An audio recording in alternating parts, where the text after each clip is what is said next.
All eyes on Jasprit Bumrah. ఎందుకంటే అతను కొంతకాలం నుంచి వికెట్లు మంచిగా తీస్తున్నాడు. మరి టాప్ ఆర్డర్ బ్యాట్స్మెన్స్ అయితే కొలాబ్స్ చూస్తూనే ఉన్నాము. ఇంకా మన బ్యాట్స్మెన్ గురించి ఎక్కువ మాట్లాడే కన్నా మన బౌలర్స్ గురించి ఎక్కువ మాట్లాడితే బాగుంటుందని నేను అనుకుంటున్నాను. First thing is first, Jasprit Bumrah ఒక్కడు వికెట్లు తీస్తే సరిపోతాడా? అతనైతే ఒక్క అంటే హోల్డ్ చేసుకొని పట్టుకోవాలి. మిగతా వాళ్ళు రెస్ట్ దొరకాలి. జస్ప్రీత్ బుమ్రాకి ఒకటే 10 ఓవర్లు వేసేదానికి టైర్డ్ అయిపోతాడు. మహమ్మద్ సిరాజ్ వేసే క్యాపబిలిటీ ఉంది. అతను కూడా రెస్పాన్సిబిలిటీ తీసుకోవాలి. లాస్ట్ సిరీస్లో అంత గొప్పగా వేసిన కనపరాలేదు రిధంలో. మరీ ముఖ్యంగా ఇక్కడైతే బాగా సెట్ అవుతాయి పిచ్చులు. సీమింగ్ కండిషన్స్ ఉంటాయి, బౌన్స్ ఎక్కువ ఉంటుంది. బౌన్స్ ఎక్కువ ట్రై చేస్తుంటాడు, ఆ బౌన్స్ అవసరం లేదు. ఒక్కటే లైన్ లెంత్లో వేస్తుంటే ఖచ్చితం దొరికిపోతారు. వాళ్ళు కూడా ఏం పెద్దవాళ్ళు, ఏం తోపులని కాదు, తురుములని కాదు. మనం వేసే బాల్లో ఒకటే లైన్ లెంత్లో వేస్తున్నాలి. మీరు అనొచ్చు ఒక్కోసారి తప్పు అంటే ఒకటే లైన్ లెంత్లో వేయకుండా సడన్గా వేరే బాల్స్ వేస్తారు కదా, డ్రైవ్స్ ఆడిచ్చేదానికి ఫుల్ లెంత్ అలా. మీరు అనొచ్చు ఏమని, ఏం బౌలింగ్ వేస్తున్నాడు. మనం కూడా అంతే భయ, ఒక్కటే లైన్ లెంత్ ఒక్కోసారి పట్టుకోవాలని మనం చెప్తున్నాం అంతే. ఇంకా మహమ్మద్ షమి ఉంటే ఇంకా మంచిదే. ఎందుకంటే అతను ఒకటే లైన్ లెంత్ పట్టుకొని స్టంప్స్కి గెరాట్ వేసేవాడు. ఇప్పుడైతే లేడు, రంజీ ట్రోఫీలో ఆడుతున్నాడు. ఇంకా ఏమైనా మంచి పర్ఫార్మెన్స్ ఇస్తే డైరెక్ట్ సిడ్నీలో అడిలైట్లో తీసుకొని వస్తారు ఆ పింక్ బాల్ టెస్ట్కి, లేకపోతే రాడని నేను అనుకుంటున్నాను. అతనైతే పక్కన పెట్టండి. ఇంకా థర్డ్ వచ్చి హర్షదీప్ సింగ్ అయితే ఇండియాలో అతను కొట్టాడు, రివర్స్ స్వింగ్ కూడా చేస్తాడు. ఈడైతే అలా ఏముండదు, ఇంకా మంచిగా ఉంటుంది. స్విమ్మింగ్, బౌన్స్, స్పైసీగా ఈ 3 ఉంటుంది. ఇంకా బౌలర్స్ అయితేనే నేనైతే వికెట్లు తీస్తాను, నువ్వు గమ్మునుండు, నాకైతే బౌలింగ్ ఇస్తాను, ప్రతి ఓవర్ వికెట్ తీస్తాను అనేటట్టు ఉంటుంది. ఇక్కడ కండిషన్స్ అలా ఉంటాయి. బ్యాటర్స్ అయితే నేను ఆడను అని అనుకుంటారు. చేతేశ్వర పుజారా ఉంటే మనకు మంచిది, ఒక్క పక్కలా హోల్ చేసి పట్టుకునేవాడు. ఇప్పుడైతే టీమిండియాలో ఎవరు హోల్ చేస్తారో నాకు అర్థం కావట్లేదు. ఇంకా కేఎల్ రాహుల్ అయితే సేనా కంట్రీలో మంచి రికార్డు ఉంది. ఆ రికార్డుని చెరిపేయకుండా మంచిగా ఆడి ఫిక్స్ చేసుకోవాలి ఆ స్లాట్కి. ఎందుకంటే ఇప్పుడున్న కాంపిటీషన్కి చాలా కష్టంగా ఉంది. అతనికి ప్లేస్ అయితే కోల్పోయినాడు, కానీ రోహిత్ శర్మ లేడు కదా, సెంచరీ కొట్టాల్సిందే. ఖచ్చితంగా సెంచరీ కొట్టకపోతే మళ్ళీ ఇబ్బంది పాలు తప్పవు అతనికైతే. మరి ముఖ్యంగా జైస్వాల్ అయితే తెలిసిందే, యంగ్స్టర్ కదా. యంగ్స్టర్ వాళ్ళు వచ్చిన నుంచి ఊపుతారు. లేకపోతే ఆడ పెడితే వికెట్ ఎలా ఉంటుందంటే, నువ్వు ఒక బాల్ 4 కొట్టినా రెండో బాల్ ఖచ్చితంగా వికెట్లకు తగులుతాయి. ఎందుకంటే అలా ఉంటుంది, ఏదో ఒకటి అన్బౌన్స్ అయ్యి క్యారీ అవుతుంటుంది వికెట్ కీపర్కి, స్లిప్పులకి అలానే ఉంటుంది. ఆ పిచ్ అలా అంటే డేంజర్ పిచ్ అది అయితే ముఖ్యంగా. ఇంకా స్పిన్నర్స్ అయితే అంత ప్లేలోకి అయితే రారు. ఇంకా థర్డ్ వచ్చి దేవదత్ పడికల్లే ప్రిఫర్ చేస్తారు. ఎందుకంటే శుభ్మన్ గిల్ రూల్ అవుట్ అయినాడు ఫస్ట్ టెస్ట్కి. ఎందుకంటే అతను ఫీల్డింగ్ చేసేటప్పుడు ఏళ్ళకి బొట్టినేళ్ళకి కొంచెం ఇంజురీ అయిందంట. ఆ ఇంజురీకి టైం పడుతుంది అని చెప్తున్నారు. Devdutt Padikkal is the first option. ఎందుకంటే ఇండియా ఏలో మంచిగా ఆడినాడు, చూపించాడు కొంత టెంపర్మెంట్. మళ్ళీ ఇక్కడ కూడా ప్రాక్టీస్ మ్యాచ్లలో ఆస్ట్రేలియాలో కొద్దిగా మంచిగా ఆడినాడు. అందుకు అతను అబ్సల్యూట్లీగా సెలెక్ట్ చేశాను, దాంట్లో తప్పు అయితే లేదు. మీరు అనొచ్చు ధ్రువ్ జురేల్ని పెట్టచ్చు కదా నెంబర్ 3లో అని.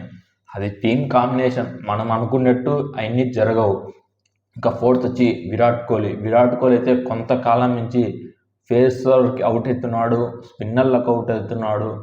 ఎంత చెప్పే కన్నా అసలుకి ఏం ఆడుతున్నాడో నాకు తెలియదు భయ్య విరాట్ కోహ్లీ.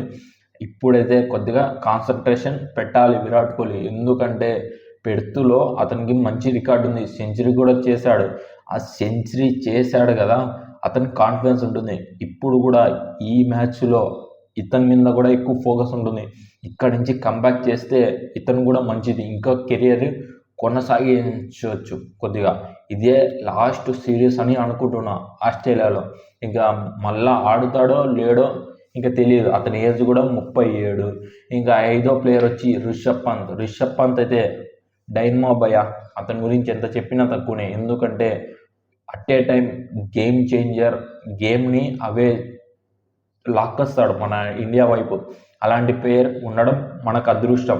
వికెట్ కీపర్గా అతనికి తెలుసు వికెట్ ఎలా కీపింగ్ చేస్తాడు, మంచి మంచి డైవ్ చేసి వికెట్లు పట్టుకుంటాడు, క్యాచ్లు. మరి ముఖ్యంగా వికెట్ కీపర్గా స్కిల్స్ పెంచుకున్నాడు. ఇలాంటి ప్లేయర్ అరుదుగా దొరుకుతారు టీమిండియాకి. ఇంకా 6th వచ్చి సర్ఫరాజ్ ఖాన్ ఆర్ ధ్రువ్ జురేల్. ఇవన్నీ లాట్ ఆఫ్ క్వశ్చన్స్కి ఫస్ట్ టాస్ పడుతుంది కదా, ఎప్పుడు మ్యాచ్ జరిగేది 22వ తేదీ వరకు మనం ఎన్ని చెప్పినా వాళ్ళ చేతుల్లో ఉంటుంది. గౌతమ్ గంభీర్ అండ్ జస్ప్రీత్ బుమ్రా ఎవరైతే టెక్నిక్ చూపిస్తుంటున్నారో ప్రాక్టీస్ మ్యాచ్లో వాళ్ళకి అర్థమవుతుంది ఈ పిల్లోని తీసుకున్నాం, లేకపోతే ధ్రువ్ జురేల్ని తీసుకో, లేకపోతే సర్ఫరాజ్ ఖాన్ తీసుకో. సర్ఫరాజ్ ఖాన్ 130 కొట్టాడంట ప్రాక్టీస్ గేమ్లో. ఎంత అంటే అది నిజమే, కానీ వాళ్ళకి అనిపించాలి ఎవరికి, గౌతమ్ గంభీర్ అండ్ జస్ప్రీత్ బుమ్రాకి. వాళ్ళిద్దరు చేతిలో ఉంటుంది అంతే. ఇప్పుడు ధ్రువ్ జురేల్ మంచిగా అన్నాడు, ఇండియా టీంలో ముందుగానే పంపించారు కదా న్యూజిలాండ్ అయిపోయిన సిరీస్ తర్వాతనే. ఎందుకంటే మనకు కీపర్స్ లేరు, కీపర్స్ ఉన్నాడు ప్రజెంట్ రోహిత్ శర్మ లేడు, శుభ్మన్ గిల్ కొద్దిగా ఇంజురీ అయింది. అందుకు ధ్రువ్ జురేల్ కూడా మంచి ఎక్కువ రన్స్ చేశాడు, ఇతను కూడా ఎక్కువ ప్రిఫరెన్స్ ఛాన్స్ ఉంటుంది. ఇంకా ఇక్కడ కన్ఫ్యూజన్ వస్తుంది, రవీంద్ర జడేజా లేకపోతే రవిచంద్రన్ అశ్విన్. నేహాకైతే ఒకటే భయ, రవిచంద్రన్ అశ్విన్ ఉంటే బెటర్. ఎందుకంటే అటుపక్క అలెక్స్ క్యారీ ఉంటాడు, ట్రావిస్ హెడ్ ఉంటాడు, ఇంకా అలాంటి ప్లేయర్స్ ఎక్కువ ఉన్నారు లెఫ్ట్ హ్యాండ్. అలాంటి ప్లేయర్స్ని అవుట్ చేయాలంటే ఇలాంటి ప్లేయర్ ఉంటే ఖచ్చితం ఒక టెక్నిక్ తెలివి ఎక్కువ. ఆ తెలివి ముందర వాళ్ళు ఏం చేయలేరు. ఇంకా కవాజ కూడా ఉంటాడు. వీళ్ళ ముగ్గురు ఉన్నప్పుడు ఇతను వికెట్ తీయడం మెయిన్ ఇంపార్టెంట్. ఇంకా మీరు అనొచ్చు వాషింగ్టన్స్ ఉన్నారు, మొన్న ఇండియాలో ఎక్కువ వికెట్లు తీశాడు తీసి ఉండొచ్చు, కానీ ఆడాలి కదా. ఎందుకంటే పెడుతూ వికెట్లో పెట్టుకునేంత మాత్రాన రవిచంద్రన్ అశ్విన్ బౌలింగ్ చేస్తాడంటే చేయొచ్చు, చేయకపోవచ్చు. ఎందుకంటే ఫేసర్స్తో వికెట్ తీస్తుంటే ఇంకా స్పిన్నర్కి ఏమి ఇస్తారు చెప్పండి. అందుకు నేనైతే రవీంద్ర జడేజా కన్నా Ravichandran Ashwin is the better option. ఇంకా నితీష్ కుమార్ రెడ్డి అయితే రంజీ ట్రోఫీలలో ఆడింటాడు. అంత స్కిల్ ఉంటేనే టీమిండియాకి సెలెక్ట్ అయింటాడు. చాలామంది అనుకుంటూ ఉంటారు ఇతను ఎందుకు సెలెక్ట్ చేశారు, ఇంకా హార్దిక్ పాండ్యా ఉండొచ్చు కదా అనేది. హార్దిక్ పాండ్యా ఆడింది ఏం లేదు, రంజీ మ్యాచ్లో అయితే ఆడట్లేదు. ఎందుకంటే కొన్ని ఇంజురీస్ వల్లనే అతను కాన్సన్ట్రేషన్ చేయలేకున్నాడు. మొన్నటి వరకు ఇవన్నీ హార్దిక్ పాండ్యా వస్తున్నాడు బీజీటీకి, అన్ని పుకార్లు తప్ప ఏమీ లేదు, నిప్పు లేని పొగ అన్నట్టు. ఇవన్నీ అన్ని ఫేక్ న్యూస్ భయ, అన్నీ నమ్మకండి. వచ్చే బీసీసీ కాడి నుంచి ఏమైనా వస్తే దాన్ని నమ్మండి. ఇంకా అతనికైతే ప్రెజర్ ఉంటుంది, ఎందుకంటే అంత ఈజీగా ఉండదు. ఆస్ట్రేలియా టూర్ కదా, వాళ్ళు వేసే బాల్ అయితే 140-150 స్పీడ్ వస్తుంది. ఎలా ఎదుర్కొంటాడో చూద్దాం. ఈగల 22 అందులో మళ్ళీ బ్యాటింగ్ ఎలా చేస్తాడో ఆ కండిషన్స్ కూడా అది కూడా చూద్దాం. ఇంకా అదే అంతవరకు అయిపోయింది. ఇంకా హర్షదీప, ప్రసిద్ధ్ కృష్ణానా, హర్షిత్ రాణానా, ఇంకా జస్ప్రీత్ బుమ్రా ఫిక్స్, అతని కెప్టెన్. ఇంకా ఇలా ఉంది ఆకాశ్దీప్. వీళ్ళ 5గురిలో ఎవరిని పెట్టుకోవాలనేది లాట్ ఆఫ్ కన్ఫ్యూజన్. గౌతమ్ గంభీర్కి ఉంటుంది, జస్ప్రీత్ బుమ్రాకు కూడా ఉంటుందని నేను అనుకుంటున్నాను. జస్ప్రీత్ బుమ్రా ఒక్కటే చేయాలి, ఒక్కటే లైన్ ఎంత పెట్టుకొని ఒక్కటే హిట్ ఇచ్చేస్తా ఉండాలి. ప్రతి బౌన్స్ అంటే ఎక్కువ హెల్ప్ అయితే ఉంది, ఆ పిచ్లో హెల్ప్ లేని ఏముండదు. ఇంకా ఆకాశ్దీప్ ఒక్కటే మంచిగా వేశాడు ఇండియాలో, అదైతే ఇక్కడ కూడా సేమ్ అలా రిపీట్ చేస్తే చాలు. మహమ్మద్ షమి ఉండింటే బాగా ఒకటే లైన్ పట్టుకునేవాడు. ఇప్పుడైతే అది పట్టుకున్నవాడు లేరు టీమిండియాలో. ఇతను పట్టుకోవాలి, ఒక్క పక్కల హోల్డ్ చేస్తే సరిపోతుంది, వికెట్లు వస్తాయి. ఇంకా థర్డ్ వచ్చి మహమ్మద్ సిరాజ్, అంత గొప్పగా ఫామ్ లేదు, బౌన్స్ ఉంది, సీమ్ ఉంది. అది కొద్దిగా ఇంప్రూవ్ చేసుకొని ఇంప్లిమెంట్ చేస్తే బీజీటీలో మంచిగా ఉంటుంది నేను అనుకుంటున్నాను. ఇంకా హర్షిత్ రాణాకి రావచ్చు రాకపోవచ్చు డెబ్యూటెంట్, ఎందుకంటే అంత డెబ్యూటెంట్ ఇస్తే కొద్దిగా ఇబ్బందులు పాలు తప్పవు టీమిండియాకి. ఎందుకంటే అంత ఈజీ కండిషన్స్ కాదు. ఎందుకంటే ఒక పక్కన హోల్డ్ చేయాలి, హోల్డ్ చేయకపోతే వికెట్లు తప్ప పడిపోతాయి. ఇప్పుడు నాకైతే తెలిసిన పెడ్త్ మ్యాచ్ ఉంది కదా, అక్కడైతే మినిమం 3 days or 4 days కల్లా ఖచ్చితంగా అయిపోగొడతారని నేను అనుకుంటున్నాను. లేకపోతే ఏం చూడలేం, ఇంకా వికెట్లు బెన్న పడతా ఉంటాయి అక్కడైతే. ఇంకా టాస్ గెలిస్తే ఏం చేయాలి, టాస్ గెలిస్తే అర్జెంటుగా బ్యాటింగ్ చేయాలి. ఎందుకంటే 4th innings కొద్దిగా స్పిన్ అయ్యే ఛాన్స్ కూడా ఉంటుంది. ఇంకా క్రాక్స్ అయితే ఓపెన్ అవుతాయి ఈ పడుతు వికెట్లో. అప్పుడైతే ఎక్స్ట్రాగా బౌన్స్ అన్ఈవెన్గా అవుతుంది. ఇప్పుడున్న బౌన్స్కి ఇంకా మళ్ళీ బౌన్స్ అంటే 10 రెట్లు ఎగురుతుంది బాల్. దానివల్ల ఇబ్బంది పడతారు బ్యాట్స్మెన్.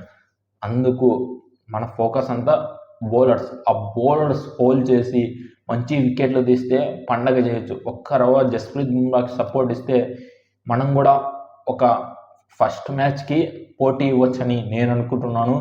మన టీంలోంచి ఎవరు పోటీ ఇస్తారో మీరు కూడా కామెంట్ చేస్తే నాకు తెలుస్తుంది. మరొక వీడియోతో మళ్ళీ కలుసుకుంటాను. Thank you.